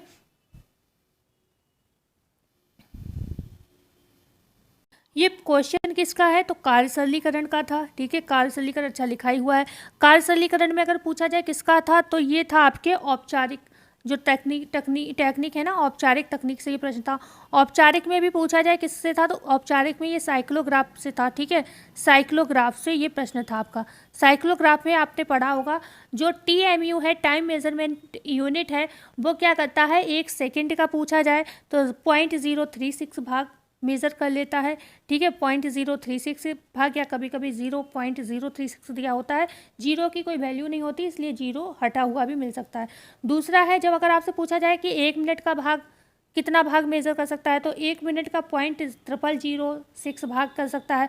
और अगर पूछा जाए कि इसी में स्टॉप वॉच टेक्निक है, जो आजकल इसमें कुछ इलेक्ट्रॉनिक और भी विधियों का प्रयोग किया जाने लगा है, लेकिन वो विधियाँ इतनी ज़्यादा मतलब तेज़ तर्रार हैं, जिसमें आप 1 मिनट का क्या कर सकते हो, यहाँ पर 0.0000133 भाग को भी मेज़र कर सकते हो आसानी से, वो भी, ठीक है ना। तो ये आपको सब याद रखना है, किससे है ये, औपचारिक स्टॉप वॉच तकनीक से ये प्रश्न था आपका, ठीक है।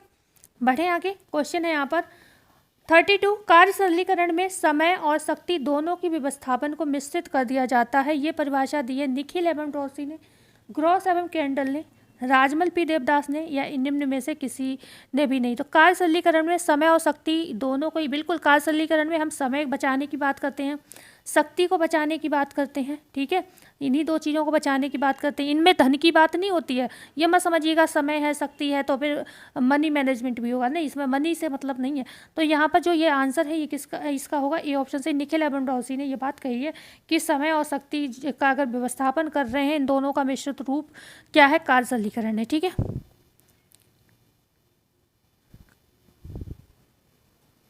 एक सेकेंड, क्वेश्चन यहाँ पर अलग है। कार्य सरलीकरण में समय एवं शक्ति व्यवस्थापन को मिश्रित किया जाता है। इसका आंसर होगा ग्रॉस एवं कैंडल, क्योंकि निखिल एवं डॉसी की कुछ इस तरीके से परिभाषा थी जहाँ पर कार्य को सरल और शीघ्र और आसान किया जाता है। ठीक है ना, आसान, सरल, शीघ्र, 3 शब्दों की वहाँ पे प्रचुरता थी निखिल एवं डॉसी में। थोड़ा मैं कहती हूँ ना, आज मैं थकी हुई ज़्यादा हूँ, इसलिए मेरा थोड़ा दिमाग नहीं चल रहा। ठीक है, तो यहाँ पर बी ऑप्शन जो है आपका सही होगा। क्वेश्चन है यहाँ पर 33, मेमोमोशन अध्ययन की विशेषता इनमें से कौन सी नहीं है? इस अध्ययन में विश्लेषण को सरलीकृत कर कुल गतियों पर प्रकाश डाला जाता है। फिल्म का विश्लेषण प्रतीकों के प्रयोग द्वारा किया जाता है। समय को नापने हेतु समय उपकरण का प्रयोग किया जाता है तथा फ्रेम की गणना की जाती है। समय मापन इकाई का प्रयोग कर गतियों का एक सेकेंड एकदम सही परीक्षण किया जाता है। तो यहाँ पर मेमोमोशन अध्ययन की आपको ये विशेषता इनमें से कौन सी नहीं है ये बताना है। तो ये देखो, ये बात सही है। यहाँ पर जो इस अध्ययन में विश्लेषण को सरलीकृत कर कुल गतियों पर भी प्रकाश डाला जाता है, ये बात बिल्कुल सही है। फिल्म का विश्लेषण प्रतीकों के प्रयोग द्वारा किया जाता है, ये भी सही है। समय को नापने हेतु तो समय उपकरण का प्रयोग किया जाता है। देखो, समय उपकरण आपके मेमोमोशन में भी प्रयोग किया जाता है, और माँ से मेमोमोशन और माँ से माइक्रोमोशन। ठीक है, इन दोनों में क्या करते हैं, आपके समय उपकरण का प्रयोग किया जाता है, ये ध्यान रखिएगा। समय मापन इकाई का प्रयोग कर गतियों को एकदम सही परीक्षण किया जाता है। तो यहाँ पर समय मापन इकाई का प्रयोग नहीं किया जाता है। जो समय मापक इकाई होती है, जो टाइम मेजरमेंट यूनिट होती है, उसका प्रयोग अभी हमने जस्ट बताया था स्टॉप वॉच तकनीक में करते हैं। ठीक है, यहाँ पर आपका डी ऑप्शन जो है सही होगा। ठीक है, डी ऑप्शन आपका बिल्कुल यहाँ पर सही होगा। ठीक है, ये यहाँ पर मिस्टेक से हो गया है, डी ही ऑप्शन होगा यहाँ पर। ठीक है ना, क्योंकि टाइम मेजरमेंट यूनिट जो होता है TMU, वो स्टॉप वॉच तकनीक में प्रयोग किया जाता है। हमने अभी आपको जस्ट बताया था। ठीक है, जिसमें हमने बताया था सेकंड का 0.036 भाग और मिनट का 0.006 भाग, और हमने बताया था जो इलेक्ट्रिक आजकल जो परीक्षण विधियाँ आ रही हैं उसमें हम 0.0001333 भाग को मेजर करते हैं। ठीक है, तो अभी हमने आपको बिल्कुल अभी इसकी एक्सप्लेनेशन की है, तो गलत होना नहीं चाहिए। क्वेश्चन है 34, साइकिल ग्राफ विधि में खोजा गया नया यंत्र कौन सा है? TMU है, क्रोनो साइकिल ग्राफ है, समय उपकरण है, या फिर क्रोनो मिक्सोग्राफ है? तो ये देखो, आप सभी अच्छे से समझ गए होंगे। जो आपके कार्य सरलीकरण है उसमें 2 विधियां होती हैं। एक होती है आपकी औपचारिक होती है, ठीक है, और दूसरी आपकी पेन पेंसिल होती है। दोनों में पेन और पेंसिल और आपके औपचारिक में क्या होता है, 4 विधियों का प्रयोग किया जाता है। जो आपके औपचारिक हैं इनमें ये क्या होता है, ये लैब में होने वाली परीक्षण होते हैं। ये लैब में कर सकते हो, आप घर पर नहीं कर सकते हो। लेकिन जो पेन पेंसिल है ये सारे आप ग्राफ पेपर पर कर सकते हो। ठीक है ना, घर में आप चार्ट पर भी कर सकते हो इसको, है ना, मतलब घर में कर सकते हो इसको। तो यहाँ पर अभी तक जो भी हमने प्रश्न किए वो किसके कर रहे हैं, हम औपचारिक टेक्निक के कर रहे हैं। तो अब साइकिल ग्राफ भी आपके औपचारिक टेक्निक का ही उदाहरण है, क्योंकि 4 होते हैं, माइक्रोमोशन, फिल्म विश्लेषण विधि, साइक्लोग्राफ विधि होती है, मेमोमोशन होता है, स्टॉप वॉच होता है। तो अभी हम चर्चा कर रहे हैं साइकिल ग्राफ विधि में खोजा गया नया यंत्र कौन है, तो क्रोनो साइकिल ग्राफ है यहाँ पर। ठीक है, बी ऑप्शन यहाँ पर बिल्कुल सही हो जाएगा। क्रोनो साइकिल ग्राफ जो है ये नया यंत्र जो है साइकिल ग्राफ विधि में खोजा गया है। अब बात आती है साइक्लोग्राफ विधि जो है किस तरीके की विधि है, क्या किया जाता है इसमें। तो इसमें जो कार्य होता है उसका फोटोग्राफिक यंत्र फोटोग्राफ जो है इसमें लिया जाता है। तो ये कैसा होता है, साइकिल ग्राफ ये एक फोटोग्राफिक यंत्र होता है। ठीक है, फोटोग्राफिक यंत्र होता है। इसमें क्या होता है, जो भी क्रियाएं की जा रही हैं तो उसके गतियों के प्रकारों का अध्ययन किया जाता है। जो गतियां की जाती है ना उनके प्रकारों का अध्ययन किया जाता है, गतियों के प्रकार का अध्ययन किया जाता है, ध्यान रखिएगा। और रेखीय चित्र में जो बल्ब का जो प्रकाश होता है ना, जो अंगूठी वगैरह में लगा दिया जाता है, तो उससे क्या होता है, रेखीय चित्र जो होता है इसमें बताया जाता है। रेखीय चित्र अगर पूछा जाए रेखीय चित्र किसमें, तो साइक्लोग्राफ में प्रयोग होता है। ठीक है, बढ़ते हैं। मतलब ये देखा जाता है कि कार्य लयपूर्ण था या अलयपूर्ण था, प्रभावी तरीके से किया गया नहीं किया गया था, क्या कमियां रही, ये सारी चीज़ें इसमें काम की देखी जाती हैं। कार्य को कैसे सरल किया जाए, ये सारी चीज़ों पे बाद में चर्चा होती है। क्वेश्चन 35, पेन पेंसिल विधि में कितने प्रकार के चार्ट का प्रयोग किया जाता है? तो पेन पेंसिल विधि में 2, 3, 4, 5, तो हमने बताया 4 प्रकार के चार्टों का प्रयोग किया जाता है। कौन कौन से होते हैं, आपके प्रोसेस चार्ट होता है, मल्टीमैन चार्ट होता है, मल्टीमैन ऑपरेशन होता है, ऑपरेशन चार्ट और पाथवे चार्ट। 4 चार्टों का यहाँ पर प्रयोग किया जाता है। ठीक है, बढ़ते हैं आगे। क्वेश्चन है यहाँ पर क्वेश्चन नंबर 36, मौलिक चार्ट और संशोधित चार्ट डैश, मतलब जो मौलिक चार्ट और संशोधित चार्ट है ये किस में प्रयोग होते हैं? प्रोसेस में, मल्टीमैन में, ऑपरेशन में या पाथवे में? तो ये चार्ट जो होते हैं आपके पाथवे में प्रयोग किए जाते हैं, मौलिक चार्ट और आपके संशोधित चार्ट। ये इसकी प्रणेता अगर पूछी जाए कौन है पाथवे चार्ट की, तो श्रीमती गिलवर्थ महोदय हैं, श्रीमती गिलवर्थ महोदय जी हैं, गिलवर्थ महोदय जी हैं। ठीक है, इसमें प्रयोग किसका होता है, तो पिन और धागे का प्रयोग होता है, पिन और धागे, पिन धागे का प्रयोग होता है। कई बार लोग कंफ्यूज हो जाते हैं, सुई और धागा समझ लेते हैं। ठीक है ना, तो इसमें दो चार्ट, मौलिक चार्ट और संशोधित चार्ट, दो तरीके के चार्ट जो है प्रयोग किए जाते हैं। ओके, और ये प्रयोगशाला में मतलब इसको सफलतापूर्वक प्रयोग कर सकते हो, नहीं तो एक चीज़ें घर में भी आप क्या कर सकते हो, मकान का फ्लोर या फिर फ्लोर प्लान बना सकते हो। ठीक है, अपने फ्लोर का प्लान बनाकर आप घर में ही जो है आर्टिफिशियल किचन तैयार कर सकते हो। ठीक है, तो यहाँ पर बढ़ते हैं आगे। क्वेश्चन नंबर 37 का, हाँ डी 36 का डी सही था। क्वेश्चन है 37, व्यक्ति विश्लेषण चार्ट किसको कहा जाता है, प्रक्रिया को, मल्टीमैन को, पाथवे को या ऑपरेशन को। तो यहाँ पर आप देख रहे हो सारे चार्टों के नाम लिखे, प्रक्रिया चार्ट, मल्टीमैन, पाथवे, सभी चार्ट दिए हैं। व्यक्ति विश्लेषण चार्ट किसे कहते हैं ये बताना है आपको, तो ये कहते हैं प्रक्रिया चार्ट, ऑपरेशन चार्ट को। ये ऑप्शन आपका यहाँ पर जो है बिल्कुल सही हो जाएगा। ठीक है ना, जो प्रोसेस चार्ट होता है, प्रक्रिया चार्ट, इसको क्या कहते हैं, इसको हम व्यक्ति विश्लेषण चार्ट कहते हैं। क्यों कहते हैं भाई, इसमें स्पेशली दो व्यक्तियों की आवश्यकता तो होती ही होती है। ठीक है ना, दो व्यक्तियों की आवश्यकता तो होती है। कितने व्यक्ति, दो व्यक्ति कम से कम चाहिए होते हैं। और प्रोसेस चार्ट में ध्यान रखिएगा कितने प्रतीक प्रयोग किए जाते हैं प्रोसेस चार्ट में, तो 5 प्रतीकों का प्रयोग किया जाता है। कौन कौन से होते हैं, एक होता है छोटा गोला, दूसरा होता है बड़ा गोला, और क्या होता है इसमें, एक होता है आपका ये जिसे हम वृत्त कहते हैं। ओके, और वर्ग होता है, और दूसरा क्या होता है आपके त्रिकोण होता है, त्रिकोण होता है। ओके, और एक होता है आपका कौन सा गोला, मिश्रित गोला। ठीक है, मिश्रित गोला होता है जिसके हम कलर कर सकते हैं। ठीक है, मिश्रित गोला, इसे क्योंकि ये कलर होता है, गोल होता है, इसलिए मिश्रित गोला कहते हैं।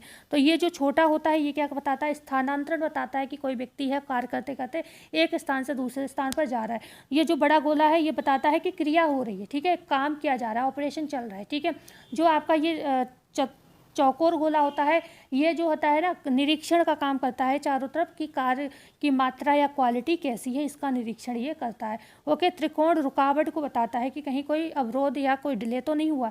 ठीक है, और जो मिश्रित होता है ये क्रिया और गति साथ साथ मेजर करता है। ठीक है, बढ़ते हैं आगे। क्वेश्चन असल में 125 में ये बड़ी समस्या होती है कि मन करता है पूरा अच्छे से मतलब बिल्कुल अच्छे से समझा के पढ़ाऊँ, लेकिन इतनी लंबी क्लास हो जाती है। बर्तन धोने के संबंध में 1930 में अध्ययन किया गया, हेनर तथा बीडर द्वारा, लेरकैम्प द्वारा, जीन लिंडमैन द्वारा, ग्रॉस व इबर्ट द्वारा।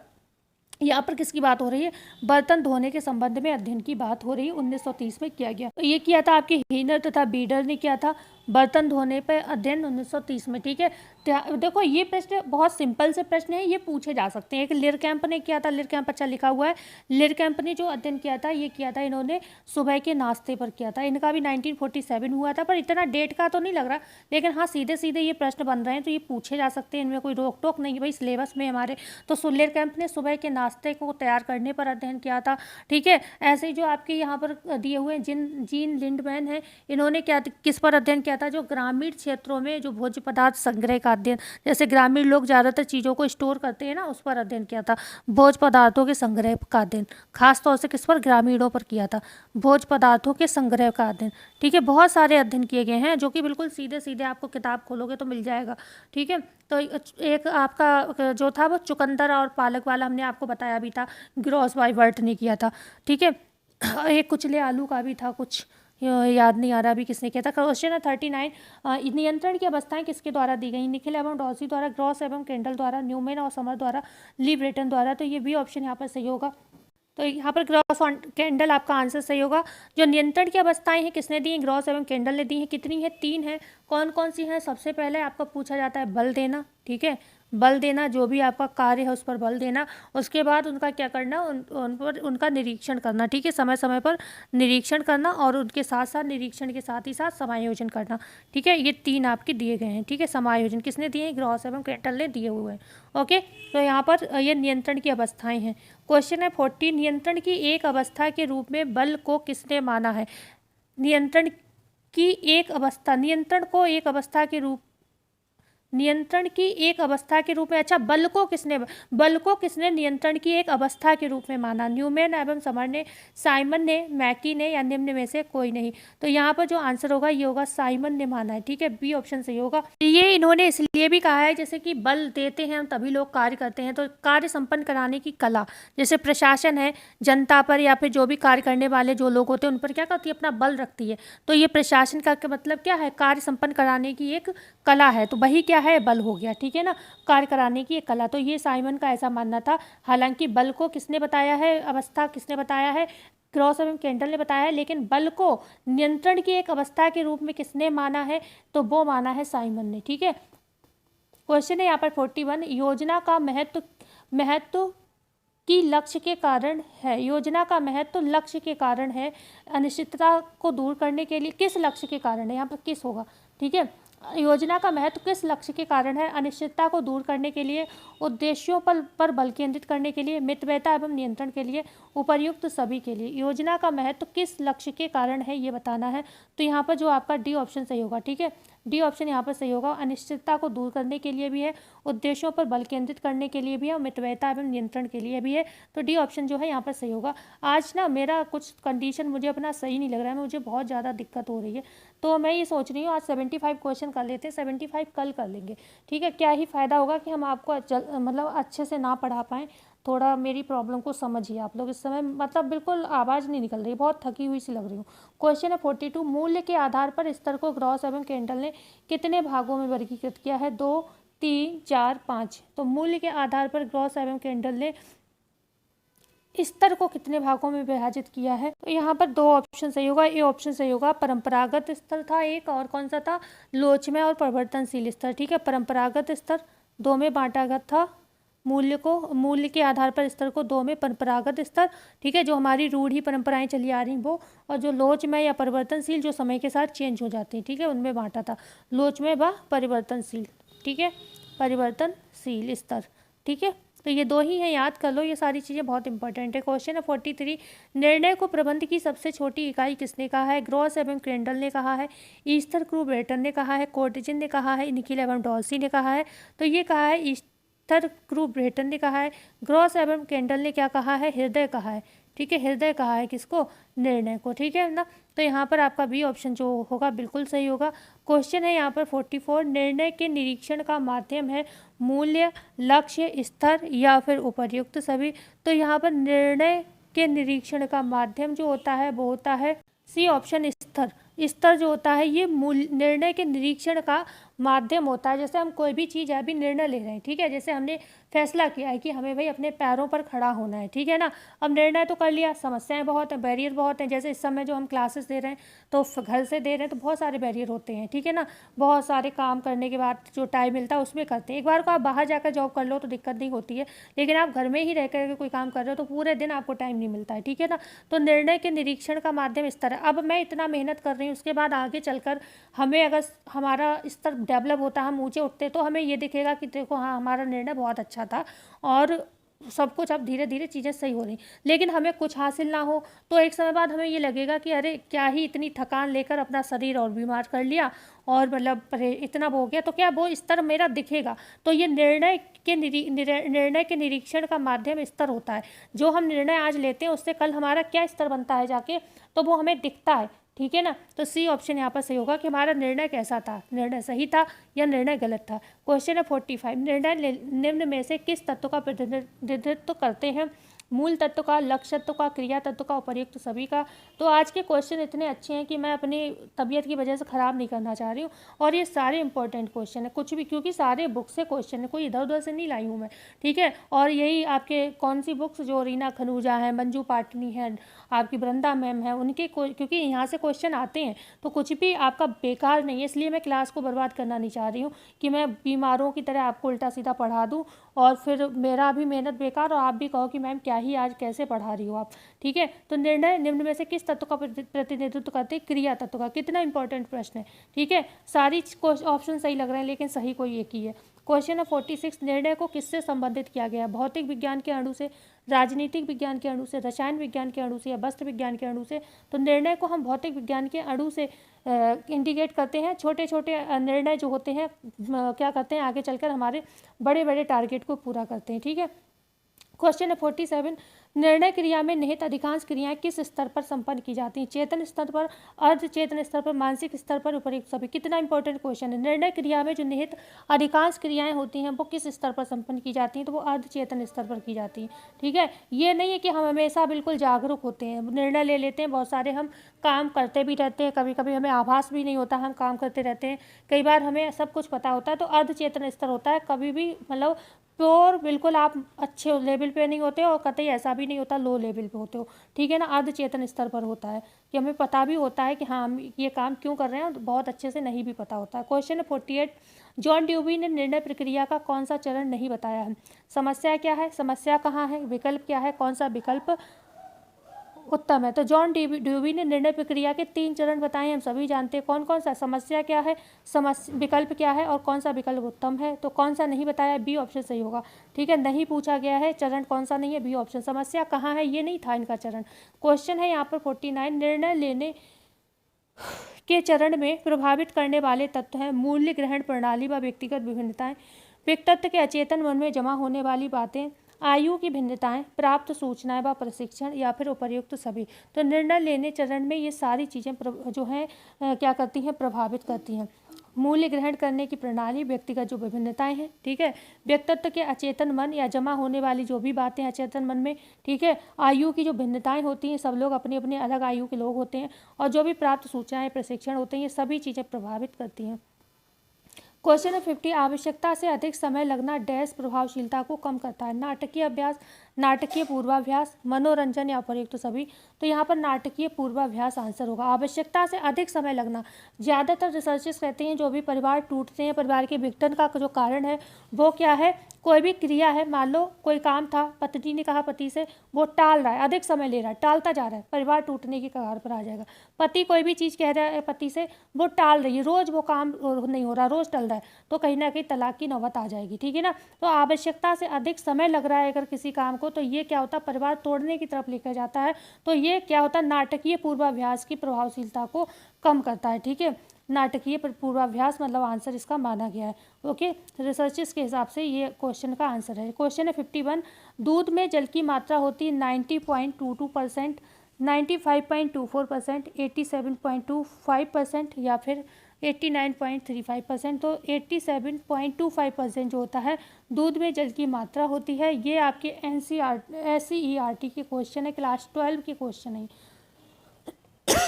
क्लास 12 नहीं, क्लास 9th का है। ठीक है, क्लास 9th का है। ठीक है, गलती हो गई, क्लास 9th का है। ठीक है, 9th से मतलब अब आपके 25 क्वेश्चन जो है क्लास 9th की बुक के हैं। ठीक है, 87.25 सी ऑप्शन सही है। क्वेश्चन है 52, दूध में ठोस पदार्थ की मात्रा होती है 10.7%।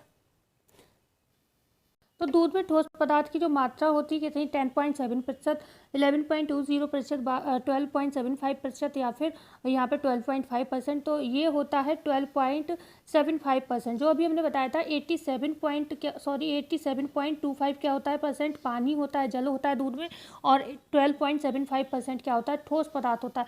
इन प्रश्नों को नोट कर लेना। ठीक है, बहुत इंपॉर्टेंट ये दूध के प्रश्न हैं। आप लोगों को जब भी ये प्रश्न कराओ तो ये कन्फ्यूजन क्रिएट करते हैं, हर जगह अलग अलग चीज़ दी है, क्योंकि ये आपकी क्लास 12 SCERT की बुक है, तो ये मान्य रहेगी। आप इसके आंसर, आप इसमें विवाद में फंसो तो डाल सकते हो। ठीक है ना, आयोग को ये प्रूफ आराम से दे सकते हो, ये ऑथेंटिक किताब है। क्वेश्चन है 53, दूध में वसा की मात्रा होती है 3.80%, 3.50%, 4.5% या 0.65%। तो यहाँ पर वसा की जो मात्रा होती है 3.80% होती है।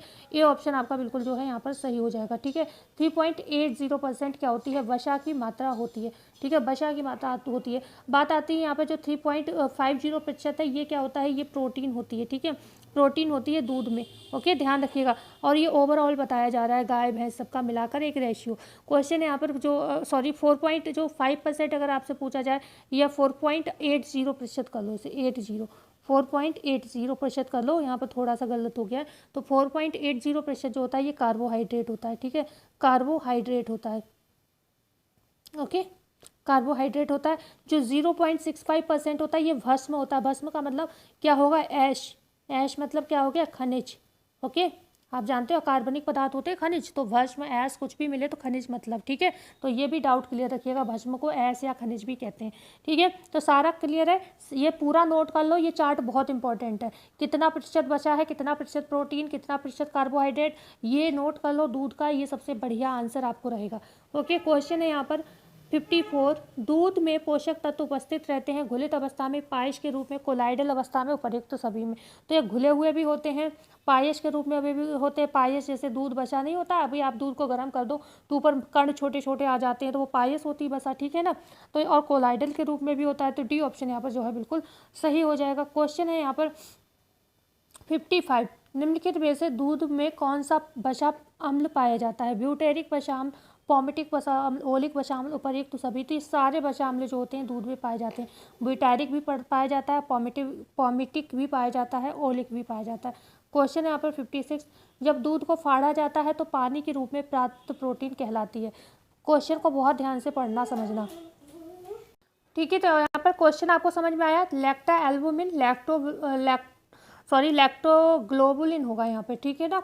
और यहाँ पर क्या होगा? ये सी है केसिन और डी है ए और बी दोनों। तो यहाँ पर क्या पूछा? पानी के रूप में प्राप्त प्रोटीन। तो पानी के रूप में क्या रह जाता है? जब हम दूध को फाड़ते हैं तो केसिन अलग हो जाता है, पानी अलग हो जाता है। जो केसिन प्रोटीन होती है तो वो फटा हुआ जो भाग होता है उसमें होता है, जो मोटा मोटा छाछ की तरह होता है, ठीक है। मतलब जालीदार जो मोटा थक्का होता है ना, पनीर जिसे बोलते हैं, वो केसिन होता है, ठीक है। लेकिन जो पानी के रूप में प्राप्त होती है प्रोटीन, उसे क्या कहते हैं? उसे लैक्टा एल्बुमिन और लैक्टोलोबिन कहते हैं, ठीक है। तो डी ऑप्शन यहाँ पर सही होगा। आंसर कौन सा होगा? डी ऑप्शन होगा, ठीक है। ए और बी दोनों। तो कह सकते हैं हम लैक्टो एल्बुमिन, लोबुलिन और केसिन, ये 3 प्रोटीन जो है पाई जाती हैं। तीनों में केसिन जो होता है जमा हुआ फटा हुआ जो प्रोटीन होता है उसे हम कहते हैं, और जो लैक्टा एल्बुमिन, लैक्टाग्लोबुलिन होता है ये क्या होता है? ये पानी में पाया जाता है। डी ऑप्शन सही होगा, डी ऑप्शन सही होगा, ध्यान रखिएगा। क्वेश्चन यहाँ पर 57, दूध में लैक्टोज की मात्रा कितनी होती है? 3 से 4%, 4 से 5%, 5 से 6%, 6 से 7%। अभी परसों हमने शायद जो क्वेश्चन किया था उसमें कुछ एक ऑप्शन ये भी था। अब मैं भी इतने कराती हूँ क्वेश्चन की, भूल जाती हूँ कौन सा क्वेश्चन पे आप लोग प्रश्न कर रहे हो। जैसे आप लोग लिखते हो कि 122 चेक करिएगा, तब मुझे ये तो याद नहीं रह जाता ना कि 122 में कौन सा क्वेश्चन है। तो अब या तो मैं PDF चेक करूँ या वीडियो चेक करूँ, और इस समय टाइम बिल्कुल मिल नहीं पा रहा है, ठीक है। तो शायद लैक्टोज वाले क्वेश्चन के लिए भी एक आया था ऑप्शन कुछ, उसमें भी मैंने पूछा था लैक्टोज की मात्रा ही का, या जो भी रहा हो प्रश्न, अब मुझे याद नहीं है। तो अब ये नोट कर लो, अगर वहाँ पे कुछ गड़बड़ है वो हमने नॉर्मल बुक से बनाई थी, हालांकि वो भी राइटर है, ये वृंदा मैम वगैरह की बुक है, ठीक है। लेकिन यहाँ पर जो लैक्टोज की मात्रा है ये हम SCERT के हिसाब से बता रहे हैं। तो ये 4 से 5%। अब इसको नोट कर लो, दूध में लैक्टोज की मात्रा कितनी होती है अगर पूछा जाए तो आप कहोगे 4 से 5% तक होती है, ठीक है ना। यहाँ पर अब वो मैं क्वेश्चन देखूंगी तो मैं आपको आंसर जरूर करूंगी। हेमलता जी के कमेंट है शायद, मैं देखूंगी तो जरूर बताऊंगी, पर अभी मुझे टाइम जो नहीं है बिल्कुल नहीं मिल पा रहा है, ठीक है। तो 4 से 5%। यहाँ पर क्वेश्चन है 58, दूध में किस तत्व की उपस्थिति के कारण दही जमता है? लैक्टोज, रेनिन, लैक्टोबैसिलस नामक बैक्टीरिया, या फिर लैक्टिक एसिड। तो यहाँ पर दूध में किस तत्व की उपस्थिति के कारण दही जमता है ये पूछा जा रहा है, कि जो तत्व पहले से उपस्थित है दूध में। तो क्या रेनिन दूध में होता है? नहीं, रेनिन तो इंसान के आमाशय में पाया जाता है, बच्चों में जो है रेनिन पाया जाता है। तो यहाँ पर दूध में तो होता नहीं रेनिन, तो आंसर रेनिन तो होगा नहीं। कई बच्चे ये आंसर करने वाले होंगे, कुछ लोग लैक्टोबैसिलस नामक बैक्टीरिया को भी आंसर कर सकते हैं, ठीक है, कहीं ना कहीं, क्योंकि ये जिम्मेदार होता है दूध को दही में परिवर्तित करने को। या लैक्टिक एसिड हम डालते हैं, दही डालते हैं उसमें, तब दही जमता है, दूध से दही जमता है। तो कुछ लोग इसको भी आंसर करेंगे, लेकिन आंसर आपकी इनमें से कोई नहीं है। यहाँ पर आंसर है लैक्टोज, क्योंकि अगर 24 घंटे लैक्टोबैसिलस नामक बैक्टीरिया लैक्टिक अम्ल एक्टिव रहेगा तो दूध रहेगा ही नहीं, वो तो दही रहेगा, ठीक है ना। तो यहाँ पर जो लैक्टोज होता है ए ऑप्शन सही होगा, क्योंकि प्रश्न में क्या पूछा गया है? दूध में किस तत्व की उपस्थिति के कारण दही जमता है? तो ये लैक्टोज जो होता है, जब आप इसमें लैक्टिक अम्ल या दही डालते हो तो लैक्टोबैसिलस जो बैक्टीरिया होता है ये एक्टिव हो जाता है, ये अपना काम शुरू कर जाता है, तभी दूध से दही जम जाता है। लेकिन क्यों? क्योंकि ये जो लैक्टिक अम्ल है ना, ये क्रिया किससे करता है? लैक्टोज से क्रिया करता है, ठीक है, लैक्टोज से क्रिया करता है। तो यहाँ पर जाकर लैक्टोज से क्रिया करता है, लैक्टोबैसिलस की मात्रा बढ़ती है और दही जो है दूध जो है दही में परिवर्तित हो जाता है। तो आंसर को आप क्वेश्चन के अकॉर्डिंग दोगे, और ये लाइन में कोई मैंने नहीं बनाई है कि मैंने अपनी तरफ से बना दी है फिर आपको आयोग क्वेश्चन पूछे गड़बड़ हो सकता है, नहीं, ये लाइन जो है ये लाइन है आपके किताब की ही उठाई है मैंने, ठीक है। दूध में किस तत्व की उपस्थिति के कारण दही जमता है, तो लैक्टोज के कारण, ठीक है, क्योंकि ये दूध में ही पाया जाता है, और सारी चीज़ें हम अलग से डाल रहे हैं। क्वेश्चन है 59, जब कभी दूध जलता है तो वह कत्थई भूरे रंग का हो जाता है निम्न की उपस्थिति के कारण। जब कभी दूध जलता है तो वह कत्थई भूरे रंग का हो जाता है, तो वो किस कारण होता है ये बताना है। प्रोटीन के कारण होता है, वसा के कारण होता है, कार्बोहाइड्रेट या खनिज लवण, तो यहाँ पर ये होगा खनिज लवण, ठीक है। ऐश के कारण होता है, खनिज लवण के कारण होता है, ठीक है ना, जिसे हम भस्म भी कहते हैं। तो डी ऑप्शन यहाँ पर जो है बिल्कुल सही होगा। क्वेश्चन है यहाँ पर 60, निम्नलिखित में से दूध में कौन सा रंग कण पाया जाता है, कैरोटीन, फ्लेविन, एंसोसाइनिन या फिर उपर्युक्त सभी। अब ये प्रश्न भी गड़बड़ करेगा लोगों को, क्योंकि अभी तक हमने पढ़ा है कैरोटीन पढ़ा है, ठीक है ना, और क्या पढ़ा है, केसिन को भी हम लोग कहीं ना कहीं रंग कण ही मानते हैं, जबकि केसिन क्या है, प्रोटीन है। तो अब इस बुक में क्या दिया है आंसर, ये दिया है फ्लेविन, ठीक है। फ्लेविन दूध में कौन सा रंग कण पाया जाता है, कैरोटीन पाया जाता है, ये गाय के दूध में पाया जाता है, गाय के दूध का जो पीला रंग होता है उसके लिए कहते हैं कैरेटिन, ओके। लेकिन यहाँ पर जो है ओवरऑल पूछा गया, ऐसा कुछ नहीं दिया है गाय का दूध या कुछ भी, तो यहाँ पर फ्लेविन आंसर होगा, और इसे भी नोट कर लो। क्योंकि क्यों कह रही हूँ मैं, ये SCERT के क्वेश्चन है, SCERT के क्वेश्चन है, सरकारी स्कूल की किताब के क्वेश्चन है, तो इस वजह से इस पर कोई भी आयोग भी मुंह नहीं खोल सकता, ठीक है। तो ये आंसर नोट कर लो, ठीक है। तो यहाँ पर क्वेश्चन है 61, परिचारिका को होना चाहिए हंसमुख व शांत स्वभाव का, अवलोकन शक्ति व दूरदर्शिता वाला, पाक कला में दक्ष व व्यवस्था प्रिय, उपर्युक्त सभी। तो ये सारे गुण जो होते हैं किसी भी परिचारिका में होने चाहिए, ठीक है। हंसमुख भी होनी चाहिए, शांत स्वभाव की भी होनी चाहिए, अवलोकन शक्ति व दूरदर्शिता का गुण होना चाहिए, पाक कला में भी दक्ष होना चाहिए, व व्यवस्था प्रिय। तो डी ऑप्शन यहाँ सही हो जाएगा।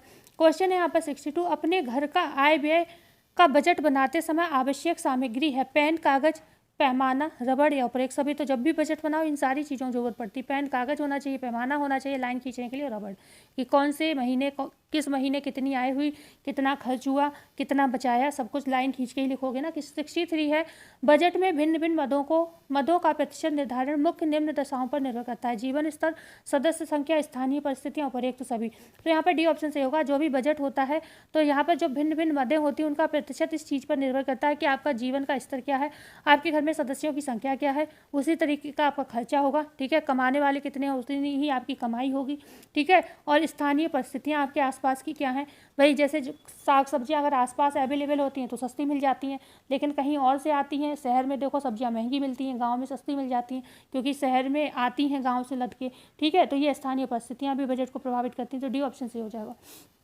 क्वेश्चन है 64, निम्नलिखित में से वह बजट जिसको बनाने से व्यक्ति कार्य के बोझ से दब जाता है, बचत का बजट, घाटे का बजट या संतुलित बजट या उपरेक्त सभी। तो यहाँ पर 3 प्रकार के बजट होते हैं, बचत का बजट होता है, घाटे का बजट होता है, संतुलित बजट होता है, उपरेक्त सभी।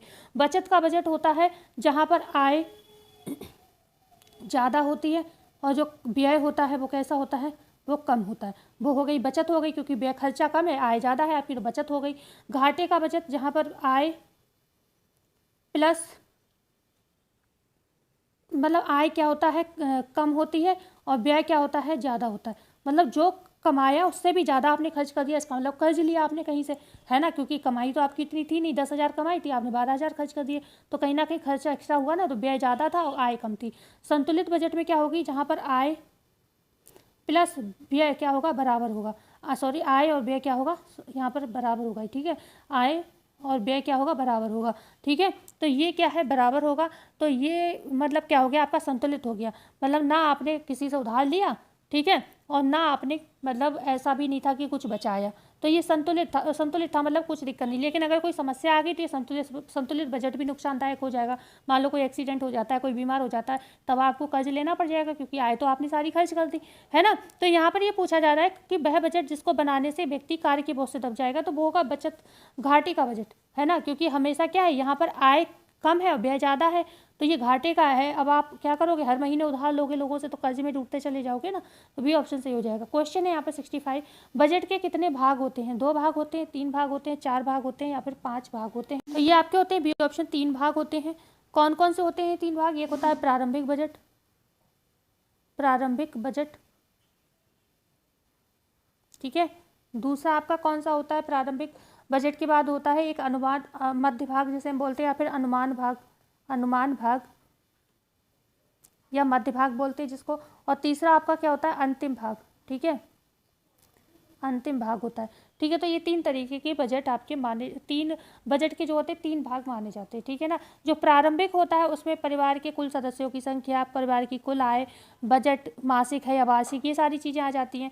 ठीक है, और जो अनुमान, जो मध्य भाग आपका होता है उसके अंतर्गत जो आपकी चीज़ें आती है, मुख्य मदों का ज्ञान, जो भी हमारी रोटी कपड़ा और मकान जो भी होते हैं खर्चे, लाइटिंग वगैरह, मनोरंजन की बहुत सारी चीज़ें आ जाती हैं।